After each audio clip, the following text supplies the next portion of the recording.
오늘 이 말씀 중심에서 무덤 속에 임한 하나님 나라, 무덤 속에 임한 하나님 나라라는 제목으로 하나님 말씀 증거하겠습니다. 전쟁으로 어지럽고 혼란스럽던 시대를 마감하고 공화정을 선포한 옥타비아누스에게 로마 원로원은 아우구스투스라고 하는 존칭을 부여할 것을 만장일치로 결의하고, 아우구스투스는 군비를 축소하고 이제 로마의 확장보다는, 전쟁보다는 이제는 평화에 힘을 쓰게 됩니다. 그 후 200년 전쟁이 없었던 평화 시대를 우리가 잘 아는 바와 같이 팍스 로마나다 이렇게 부릅니다. 이것이 시오노 나나미가 쓴 로마인 이야기 6권의 내용에서 다루어지고 있는 내용들입니다. 결국 성경에 나오는 5대 제국, 아수르, 바벨론, 페르시아, 헬라, 로마까지 이들이 표방한 것이 뭐냐면 바로 전부 다 평화였습니다. 평화. 이렇게 이어지는 제국의 꿈은 평화를 표방하고 있지만 정작 평화의 시대에 기독교인들은 심각한 박해의 시대였음을 우리는 기억해야 할 것입니다. 우린 여기서 평화를 제국들이 주장하고 있지만 이 평화가 과연 누구를 위한 평화인가를 물어야 하며, 또 어떻게 평화를 이루기를 원하는가를 물어야 합니다. 평화를 이루기 위해서 이들이 사용했던 방법은 전쟁이었고, 소수의 희생은 불가피하다는 논리가 결국 소수의 기독교인들의 심각한 박해를 초래하게 된 것입니다. 민주주의가 태동된 국가에서 일어났던 일이고, 민주주의가 가장 왕성하게 발흥했던 그 시점에 일어났던 일이 바로 기독교인들의 박해였던 것입니다. 역사를 공부하면서 깨닫게 되는 것은 결국 인류의 꿈과 하나님의 꿈은 같은 선상에서 출발하는 것을 보게 됩니다. 모두 다 잃어버린 행복, 잃어버린 평화입니다. 하나의 제국을 통해 평화를 이루자는 것이었지만 결국 제국은 오히려 이 꿈을 이루기 위해서 힘, 칼과 창이라는 힘과 권력을 사용함으로 오히려 평화가 깨지고 더 큰 불안과 공포의 세계를 만들어냈으며, 또 다수의 행복을 위해서 소수가 희생할 수밖에 없는 그런 사회적 구조를 만들었던 것입니다. 이번 순례길에 제가 영적으로 인상이 깊었던 시간은 약 30분에서 40분 정도 머물렀던 카타콤이었습니다. 우리가 잘 아는 바와 같이 카타콤은 무덤입니다. 모든 시간이 흐른 뒤에도 여전히 남아있는 것, 이것이 바로 교육입니다. 잊혀진 후에 마음에 남는 것, 그것이 진정한 교육입니다. 이번 순례길을 다녀와서 이 카타콤에 대한 영상들, 카타콤에 대한 생각들이 내 마음에서 지워지지 않아요. 계속해서 떠올라요. 그래서 인터넷을 통해서 거기는 카타콤은 사진을 개인들이 찍을 수 없기 때문에 인터넷을 통해서 이 카타콤의 사진을 보고, 또 제가 방문했던 그 카타콤은 초대교회 성도들이 박해받았던, 전 세계에 카타콤이 많이 있습니다. 그러나 그 로마의 중심에 있던 아주 박해가 심했던 당시에 사용되었던 그런 카타콤을 제가 방문하고 왔습니다. 로마의 10대 박해 중에 정말 심각한 박해 시대가 있었는데 디오클레티아누스 황제 때입니다. 이 시대를 로마의 역사가들은 피해 시대라고 부릅니다. 카타콤 교회 시대라고 부를 정도로 많은 그리스도인들이 순교당하고, 심지어 카타콤이 기독교인들의 삶의 터전이 된 시대가 바로 디오클레티아누스 황제 때입니다. 이때 당시에 그리스도인들의 삶의 형편을 돌아보면 이들은 일생을 30년, 40년 정도를 지하에서 살았던, 심지어 햇빛을 보지 못해서 병으로 죽어간 성도들도 많았다고 역사학자들은 저희들에게 전해주고 있습니다. 그럼에도 복음을 전하는 것을 포기하지 않고 전 방향적으로 순교를 각오한 복음 전파가 이루어졌고, 특히 이때 전도된 로마의 상류층 인사들, 그들이 복음을 듣고 예수님을 영접하고 예수를 믿기로 작정하고 상류의 그 모든 삶을 포기하고 카타콤으로 들어온 성도들이 있었습니다. 그 상류층 인사들 중에서 구원받고 카타콤에 들어온 사람들은 그들의 재산을 모두 정리하여 카타콤 교회를 위해 쓰도록 그렇게 바쳐졌다고 역사가들은 이야기를 합니다. 제가 가보니까 생각보다 넓은 공간이 아니었습니다. 제일 넓은 공간이 가족묘라고 하는데 한 10명이 채 서 있기도 비좁을 만한 그런 공간이 제일 넓은 공간이었습니다. 그 공간에 머문 그 짧은 시간에 수많은 생각들이 스쳐갔습니다. 그 짧은 시간을 놓치지 않기 위해서 저는 오감을 열었습니다. 그 지하에 냄새도 맡고 그 동굴 벽을 제가 손으로 짚어가면, 손으로 원래 짚으면 안 되거든요. 근데 가이드 몰래 눈을 피해 제가 손으로 짚어봤습니다. 누군가가 여기 짚었을 그 자리에 제가 짚어보고 온 오감을 열고 이성을 열어서 그 짧은 시간에 그 카타콤에서 신앙생활했던 성도들의 영성을 제가 담아오고 싶어서 오감을 열어서 제가 긴장하고 한 3, 40분 정도를 머물러 있었던 시간이었습니다. 그러면서 제 마음속에 이런 생각이 들어요. 도대체 무엇이 이들을 이 좁고 어두운 지하 속에 머물게 했는가? 자발적으로 갔거든요. 그들이 신앙생활을 하기 위해서 억지로 도망가서 피한 곳이 아니에요, 카타콤. 저는 지금까지 그렇게 알고 있었거든요. 로마가 박해를 하니까 내가 살고 싶어서 도망가서 신앙생활을 하려고 도망간 곳이 카타콤이 아니에요. 오히려 그들은 죽음을 두려워하지 않았어요. 죽는 것을 두려워하지 않았어요. 그들이 가장 먼저 생각한 것은 살아서 복음을 전해야 되겠다는 생각뿐이 없었어요. 복음을 전해야 되겠다. 이 욕망이 너무 강하기 때문에 복음을 전하기 위해서, 생존을 위해서가 아니라 사명을 위해서 그들은 카타콤으로 갔던 것입니다. 도대체 무엇이 이들을 이 좁고 어두운 지하 속에 머물게 했는가? 그들이 붙들었던 가치가 무엇인가? 자신의 인생을, 한 번뿐인 인생을 포기하고 여기 지하에 머물면서 살도록 했는데 그 가치가 무엇인가? 그들은 과연 이곳에서 행복했을까?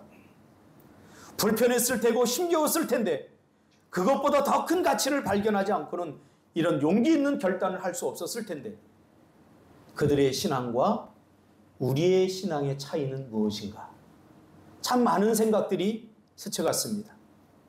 그리고 그들의 신앙과 우리의 신앙의 차이가 무엇이고 과연 우리의 삶에서 어떤 결과로 나타나고 있는가? 인간 본연의 모습을 연구해 볼 때 본능은 변하지 않습니다. 편하고 안락한 삶, 그러나 가치 있는 삶을 발견하면 본능을 뛰어넘어서 그 가치에 헌신하게 됩니다. 여러분은 믿음을 통해서, 예수를 통해서 무엇을 얻기를 원하십니까? 여러분은 예수를 통해서 어디까지 다다르고 싶으십니까? 예수를 통해서 이루고 싶은 꿈이 무엇입니까? 신앙을 위해 어디까지 포기하고 얼마나 믿음에 헌신할 수 있습니까?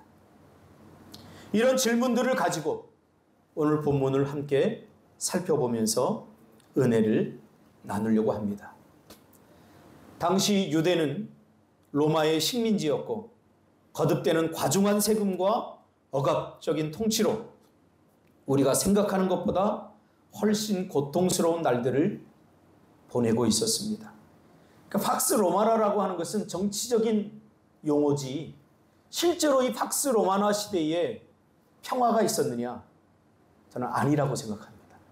그냥 로마가 더 이상의 이제 영토를 점령하는 이 전쟁을 멈췄을 뿐이지 전쟁을 멈추고 나서 그 후에는 전쟁으로 인하여 고갈된 그런 재정들을 얻기 위해서 일반 대중, 일반 많은 사람들은 얼마나 심각한 세금의 문제에 시달렸는지 몰라요.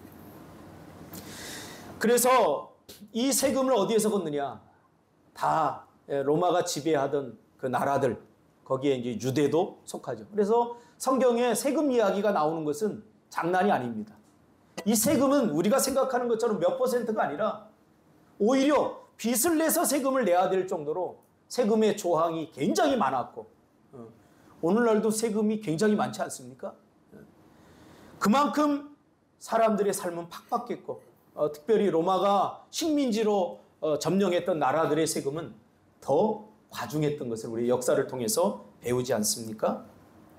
그러기에 메시아를 고대하던 이 유대인들의 시선은 당연히 예수님께 향할 수밖에 없었습니다.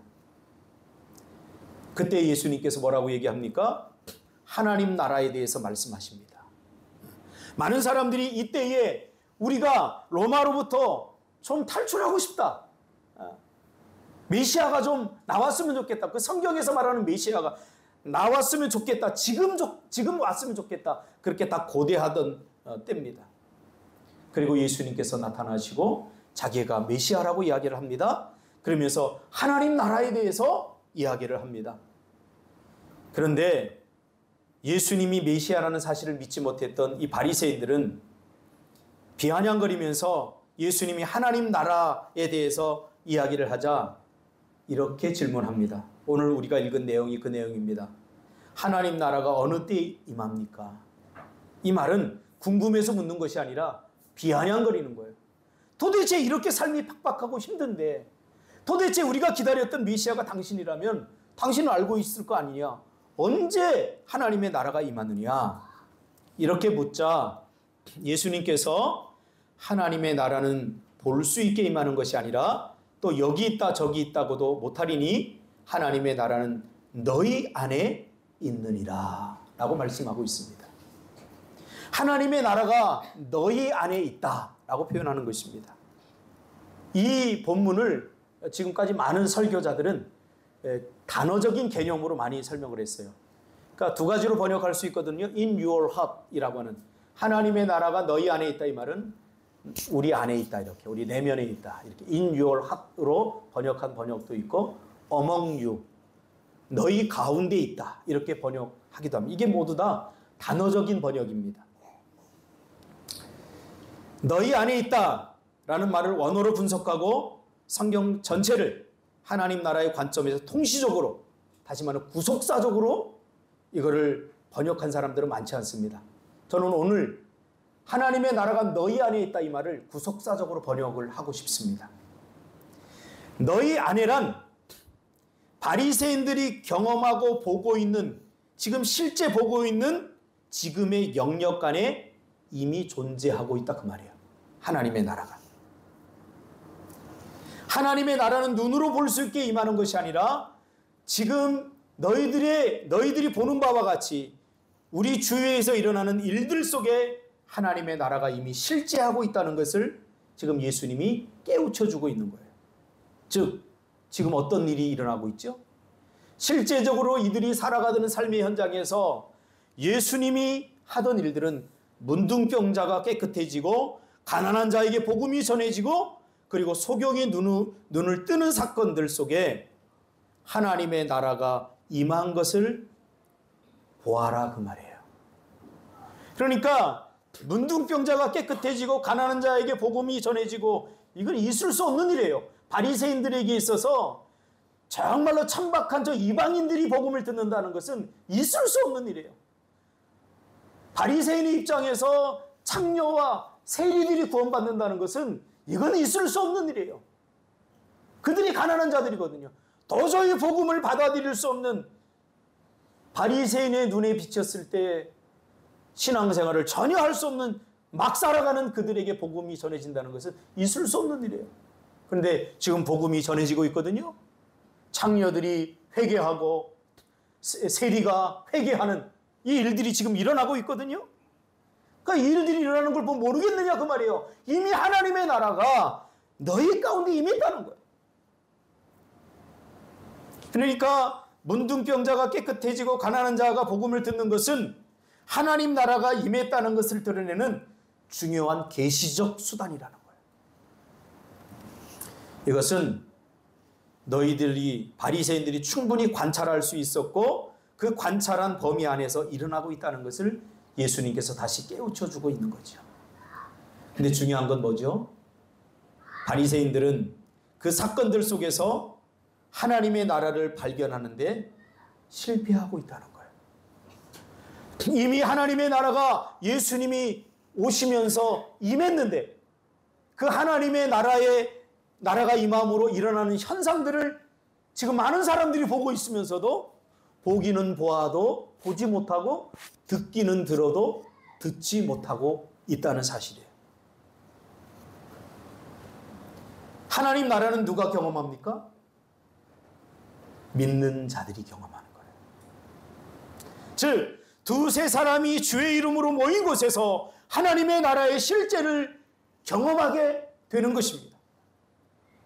이제 카타콤 안에서 제가 잠깐 머물면서 여러 가지 복잡한 생각들이 스쳐갔는데 그 생각들이 점점점 선명해지면서 모든 것들이 이제 다 설명되어졌습니다. 왜 이들이 한 번뿐인 인생, 정말 멋지게 살고 싶지 않겠습니까? 여러분 그렇지 않아요? 한 번뿐인 인생, 행복하게 살고 싶은데 누가 봐도 굴 안에서 살아가는 것은 행복한 삶이 아닌데 그런 삶을 선택한 그 이유가 무엇일까? 저는 분명한 하나님의 음성을 들었고 또 성령의 인도하심을 통해서 깨닫게 되었습니다. 이들이 그렇게 할 수 있었던 이유는 카타콤 안에 살았던 것은 이들이 이미 임한 하나님 나라를 그들이 경험했기 때문이다.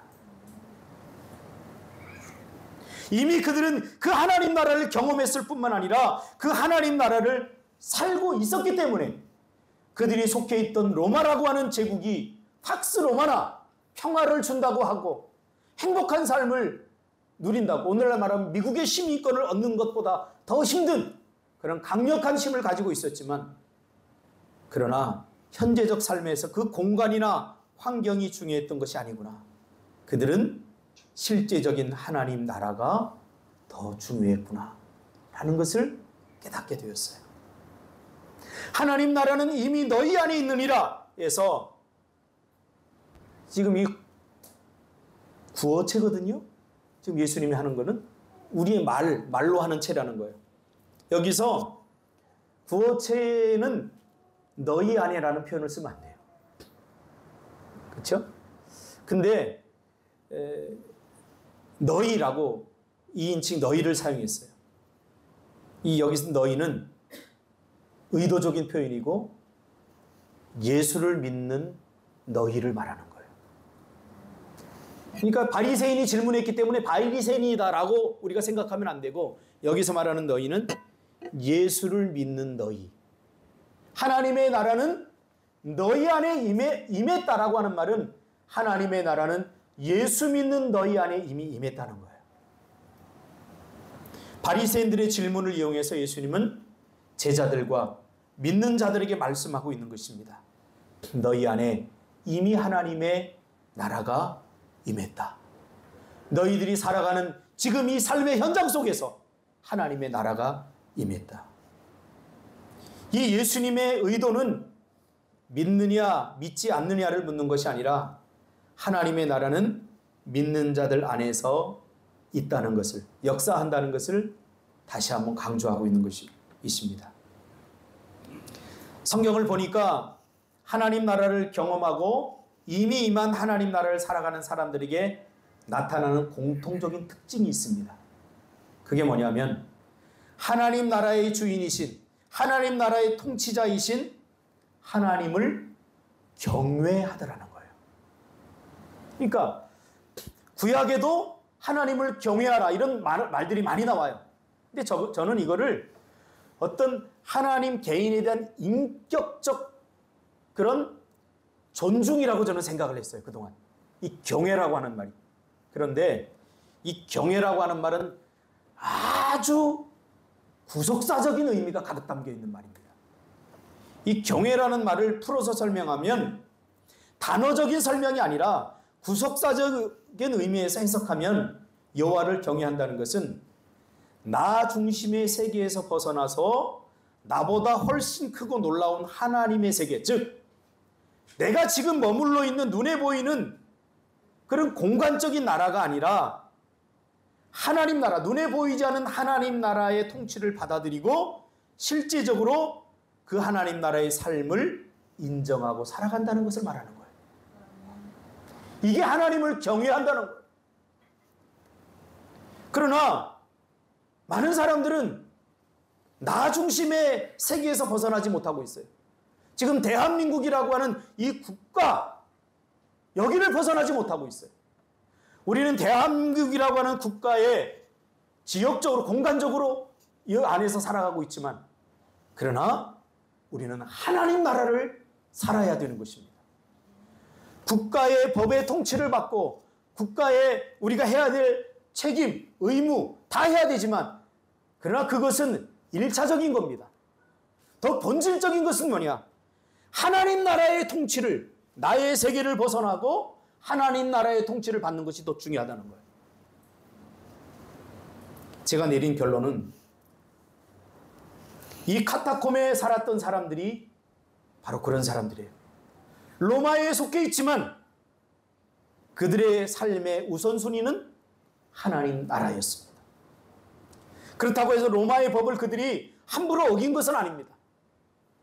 최선을 다하여 로마에 헌신했습니다. 그러나 더 중요한 것은 하나님 나라였다는 거예요. 그래서 로마가 하나님 나라에 대한 것들에 대해서 못하게 할 때, 즉 예배라든가 하나님을 섬기는 일이라든가 이런 것을 못하게 할 때, 그들은 로마의 법을 뛰어넘는 하나님의 통치, 하나님의 법에 먼저 헌신할 수밖에 없었던 것입니다. 그래서 카타콤으로 갔던 것이죠. 하나님을 경험하고 하나님 나라를 살아가는 사람들은 하나님 나라의 통치 원리를 삶의 원리로 삼고 그것을 삶 속에서 실천 덕목으로 삼고 살아가게 되어 있다는 것이죠. 카타콤에서 살았던 초대교회 성도들은 바로 그런 사람들입니다. 하나님의 세계를 받아들이고 자기 세계를 과감히 버리고 하나님 나라의 통치 원리를 삶의 원리로 받아들였던 그런 사람들이죠. 그들에게 삶의 우선순위는 하나님을 섬기는 것이었습니다. 내가 이 로마의 혜택을 받고 로마에서 잘 먹고 잘 살고 이 로마에서 내가 성공하는 것이 아니라 그들의 삶의 우선순위는 하나님을 섬기는 것. 즉 예배와 기도와 말씀과 복음 전하는 일과 신앙생활하는 것을 첫 번째 삶의 작동 원리로 삼았던 것입니다. 그러기에 카타콤은 최적의 장소였습니다. 어디에 있는가, 어디서 살아가는가 보다 어떻게 살아가는가가 중요합니다. 얼마나 성공할 것인가, 내 삶이 얼마나 안락할 것인가를, 그건 두 번째 문제입니다. 중요하죠. 두 번째 문제입니다. 카타콤에는 많은 사람들이 군집할 수 없었던 곳입니다. 여러 가지로 불편했던 곳입니다. 그런데 그 카타콤에서 저희들이 한 20여 명 정도 갔는데 뭐 한 곳에 모일 수 있는 공간이 없으니까 한 사람의 가족묘에 한 대여섯 명이 거기 모여있고 나머지는 길게 쭉 늘어서서 찬양을 불렀어요. 찬양을. 이 찬양을 불렀어요. 내 영혼이 은총이고 중한 죄지 보고 보니. 근데 놀라운 일이 일어났어요. 그 찬양 소리가 그 카타콤 안에 다 전해지는 거예요. 카타콤 안에 다 전해지는 거예요. 그래서 제가 한참 떨어져 있었는데 거기서도 그 찬양이 들리고 순간 어떤 생각이 드냐면, 야, 이 소리가 수백 미터, 어쩌면 1km 이상도 다 들리겠구나.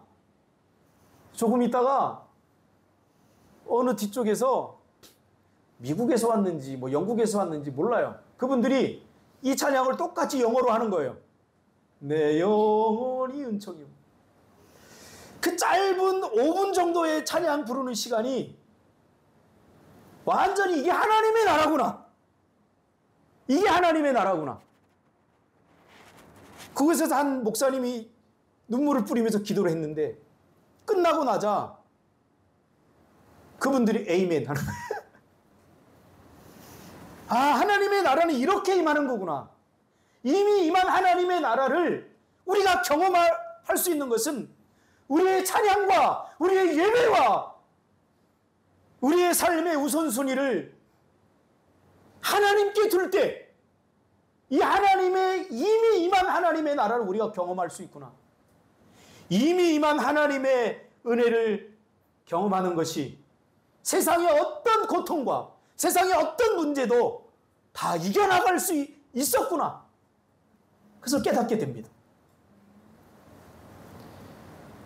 며칠 전에 수요일마다 전도하는데 전도팀들이 뭐 한 3-4명 모여서 어떻게 전도 준비를 하고 있나 가봤더니 기도하는 거예요. 기도하는 모습. 2-3사람이 내 힘으로 모인 곳에 그곳에서 기도하는 것, 그곳에서 저는 하나님의 임재를 경험할 수 있었고 가슴이 벌렁거리는 감격도 제가 느낄 수 있었습니다. 그렇다면 카타콤은 우리가 생각하는 것처럼 비극적이고 안쓰러운 장소가 아니었던 것입니다. 내 주 예수 모신 것이 그 어디나 하늘나라였던 것입니다. 오늘 여러분의 가정이 믿는 자 1사람, 2사람, 3사람 모인 것이 하늘나라가 되고 있습니까? 마태복음 18장에 보면 주님이 하나님 나라에 관한 이야기를 하면서 뭐라고 합니까? 20절에 2-3사람이 내 이름으로 모인 곳에 나도 그들 중에 있느니라. 오늘날 한국교회는 교회를 공간적으로 확장하느라고 이 하나님 나라의 감격을 어쩌면 잃어버리고 있는지도 모릅니다.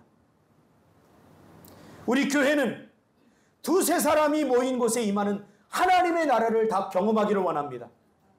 그래서 모이면 기도하고 모이면 예배하고 모이면 우리의 삶의 우선순위에 하나님을 두시길 바랍니다. 그렇습니다. 하나님 나라는 수많은 사람들에 의해서 이루어지는 것이 아니라 주님의 이름을 의지하고 살아가는 2-3사람만 있어도 그곳에 하나님의 나라가 임하고 그들의 찬양과 예배와 기도는 많은 사람들을 치유하고 회복하는 그러한 찬양과 하나님의 임재를 경험하는 축복의 장소가 되리라 저는 확신합니다. 그러므로 우리 교회도 이제 외형만 갖추는 교회가 아니라 2-3사람이 모여도 하나님의 나라가 임하는 믿음의 모임, 그런 공동체가 되었으면 하는 간절한 바람입니다. 전도, 기도, 예배 모든 것들이 이미 임한 하나님의 임재를 경험하는 그러한 시간, 그러한 장소가 되기를 주님의 이름으로 축복합니다. 금요일마다 우리 교회는 금요 심야 기도회가 없습니다. 금요 가정예배로 드립니다.